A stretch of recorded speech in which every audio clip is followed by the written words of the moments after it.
During his campaign to subdue the fierce hill tribes of northern India before crossing the Indus, Alexander the Great encountered a fortress of legendary impregnability, Aornos Rock. Local myth held that even the demigod Heracles had failed to capture it.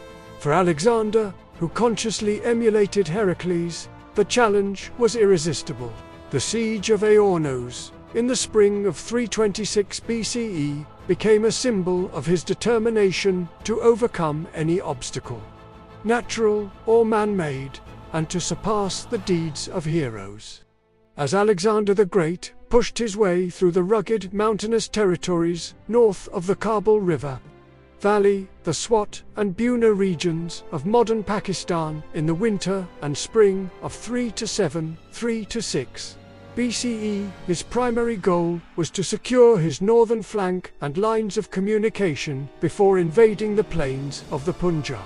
This involved subduing the warlike indigenous tribes, such as the Aspasians and Assassinians, who inhabited these remote valleys and were fiercely protective of their independence.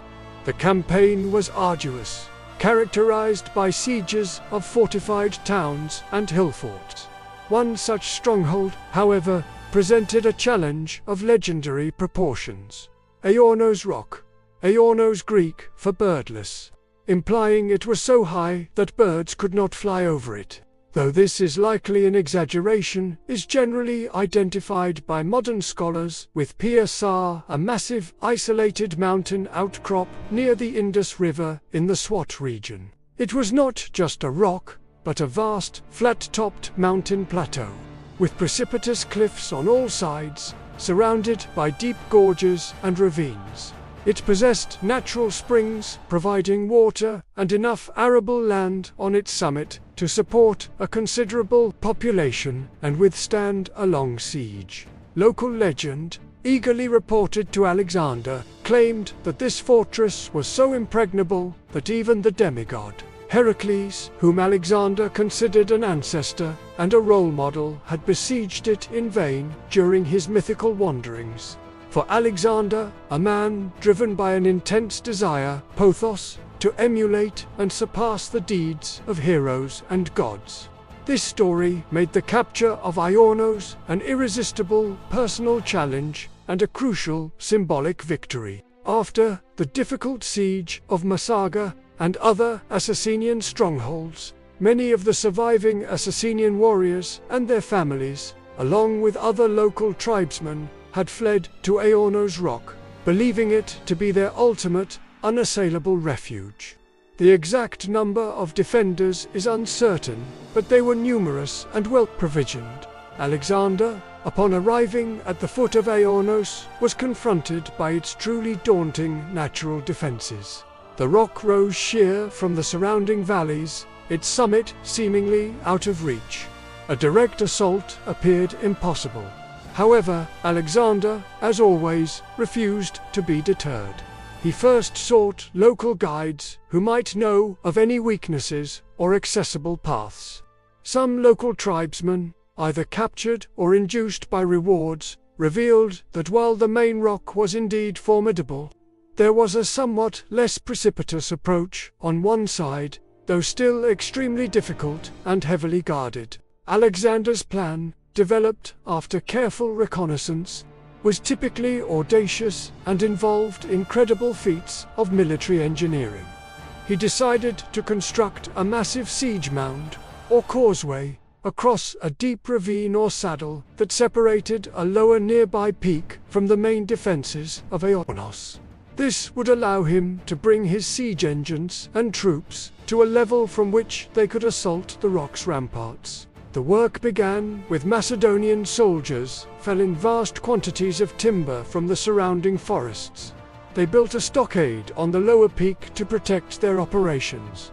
Then, day and night, under Alexander's personal supervision and often under a hail of missiles from the defenders on Aornos, the Macedonians began to construct the earthen and timber mound, gradually extending it across the chasm. The defenders, initially confident, grew increasingly alarmed as they saw the siege work inexorably advancing towards them.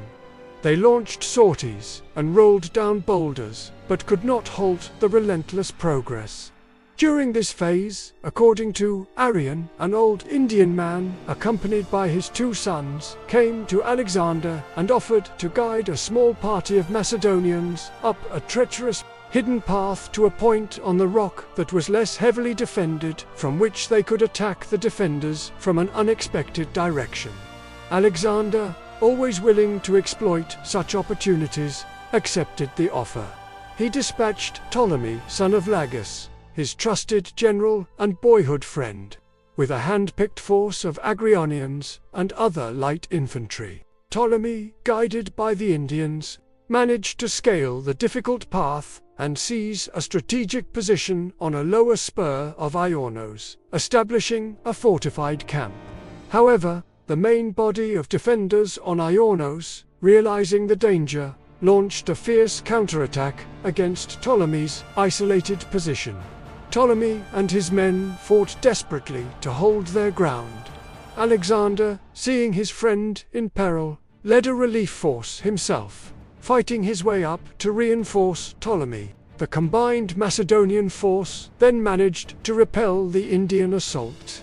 With this crucial foothold secured, Alexander now intensified the construction of the main siege mound from this new advanced position, bringing it ever closer to the main ramparts of Aornos. The defenders, seeing the Macedonians now able to bring their siege engines to bear and realizing that their supposedly impregnable fortress was about to be breached, began to lose heart. They secretly sent envoys to Alexander, offering to surrender the rock if they were granted safe passage. Alexander, suspecting a trick or wanting a more decisive victory, agreed to a truce but kept a close watch. His suspicions proved correct. The defenders, under cover of darkness, began to abandon Aornos, hoping to slip away. Alexander, alerted to their flight, immediately ordered an assault. He himself, with a select group of his best soldiers, was among the first to scale the final ramparts. Using ropes and ladders, the remaining defenders, caught in the act of retreat, offered little resistance. Many were killed as they tried to escape down the steep cliffs, or they perished in the ensuing chaos. The capture of Aornos Rock, probably in April of 326 BCE, was a remarkable achievement. Alexander had overcome a seemingly impossible natural fortress through a combination of brilliant engineering, the incredible endurance and skill of his soldiers, tactical flexibility, and his own inspiring leadership and personal courage. He had successfully met and surpassed the legendary challenge of Heracles, a feat of immense symbolic and propaganda value. He offered lavish sacrifices to the gods, particularly Nike victory, and established a Macedonian garrison on the captured rock to ensure control of the region. The fall of Aornos effectively broke the back of organized resistance in the mountainous regions north of the Indus. It demonstrated to the remaining hill tribes that no place was safe from Alexander's reach. With his northern flank now secure and having added another legendary exploit to his name, Alexander was finally ready to lead his main army across the Indus River and into the heart of the Punjab towards his fateful encounter with King Porus. The birdless rock had been conquered, and Alexander's reputation as an unstoppable force of nature had been further magnified. If you had a blast watching this vlog, go ahead and smash that like button.